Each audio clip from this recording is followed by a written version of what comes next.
So what has the best response rates? Social media, organic search, email? Stay tuned to find out. My name is Andrew Johnson, and if you like this video, please hit the like button and follow the channel. This helps YouTube prioritize the video for more viewers.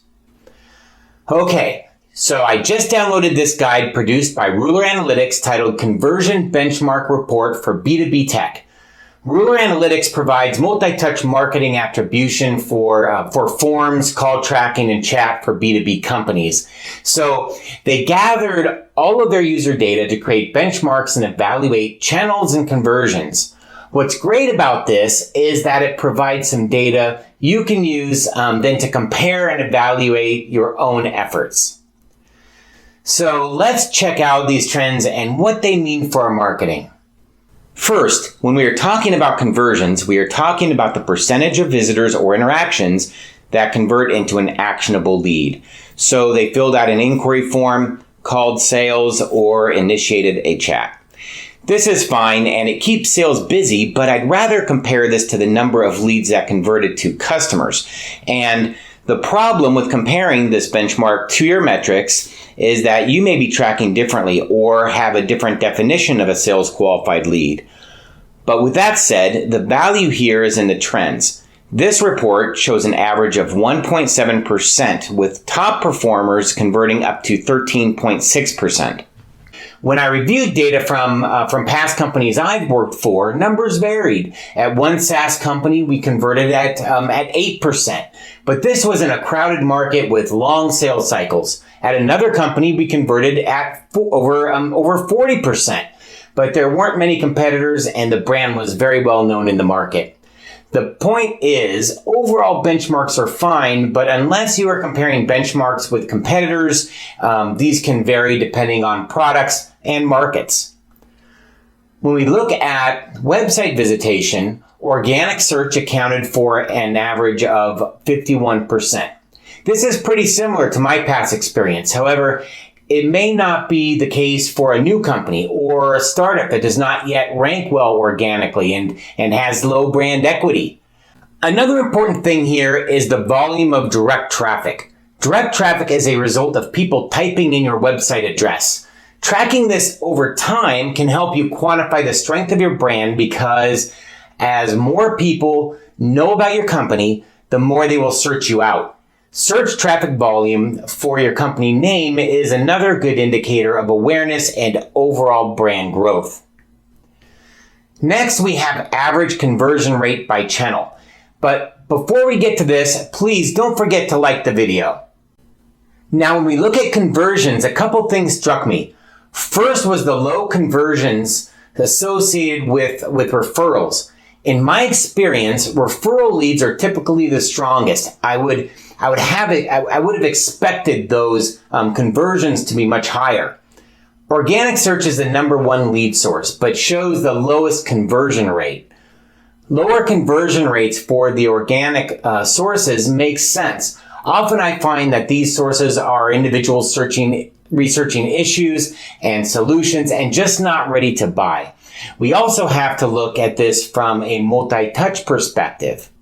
Back when I attended college marketing class, we were told that it takes 7 communications or touches to get your message across. Now, this was prior to the internet. It was prior to lead nurturing. I had trouble finding updated numbers, but I think that from a print advertising perspective, this number probably still holds. But the fact is that there is so much more competing for our attention, and with information at our fingertips, on our phones, on watches, we rarely stop to read and let alone understand a message. Marketing today is more complex. It's more than the advertising. It's about providing value to customers, prospects, and your industry. So what I'm trying to say is that this complexity has made tracking your marketing activities more complex. The next question in this report compares inquiry methods. In this case, phone calls versus forms. Forms outperform calls, but when we look at conversions, calls outperform forms. This makes sense because when you call, you are speaking directly to a sales rep, and a lot can happen between filling out an online form and picking up the phone should the company call. One contact method that is not included here is chat. Chat is being used more and more in place of online forms. With chat, you can personalize conversations and increase conversions over simple form fills. So the report ends with 3 conclusions. First, multiple decision makers are involved, including 24% of non-C-suite and 64% of C-suite.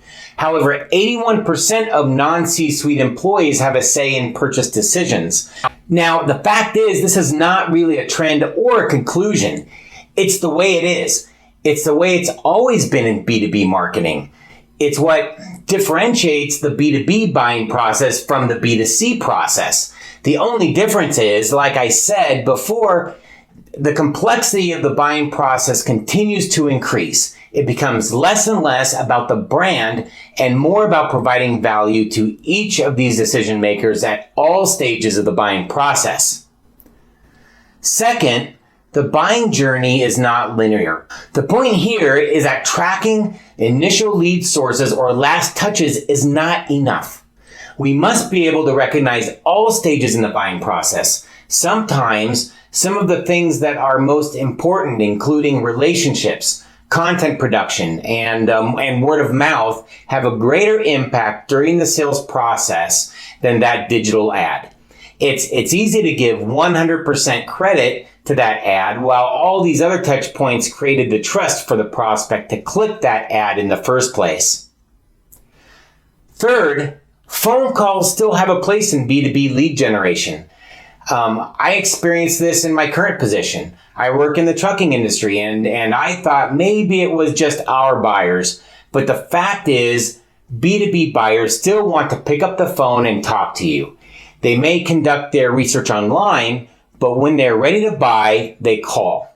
Many companies have made it difficult to contact them. They don't provide a phone number for sales or customer support. I think